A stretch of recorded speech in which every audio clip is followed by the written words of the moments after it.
इसी कुड़न को लिए हुए मां के साथ तहखाने में आया, किंतु वहां जाकर देखा कि 9वें खंभे पर हीरे के बदले एक सुंदरी खड़ी है। पास जाकर देखा तो वही कन्या थी जिससे उसने विवाह किया था। जैनुस्सनम उसे देखकर स्तंभित रह गया। सुंदरी बोली, तुम्हें तो दुख हो रहा होगा कि इसे तो मैं मरने के लिए छोड़ आया था, यह फिर मेरे सिर पड़ गई।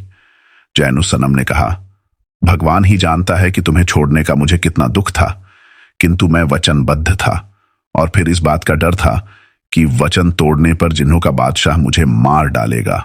मैंने तो रास्ते में भी कई बार सोचा कि वचन तोड़कर तुम्हें अपने महल में ले आऊं, किंतु मेरे वयोवृद्ध मित्र ने मुझे इस बात से रोके रखा। मुझे नवी मूर्ति की बिल्कुल चिंता नहीं थी, किंतु मुबारक ने जिन्हों के बादशाह को नाराज करने से मुझे बाज रखा। अब मैंने तुम्हें बैठे ही पा लिया है। अब मुझे नवी मूर्ति की तो क्या, सारे संसार के धन दौलत और राजपाट की कोई परवाह नहीं है।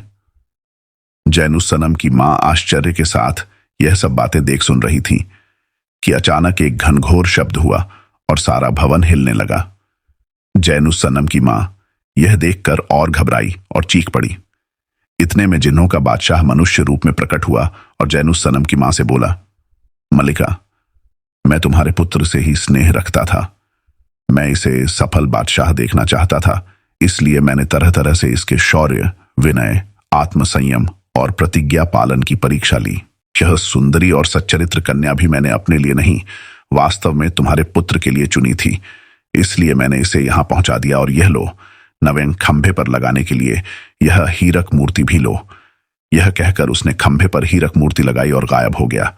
सब लोग बहुत खुश हुए और राज्य में कई दिनों तक बादशाह के विवाह का महोत्सव रहा।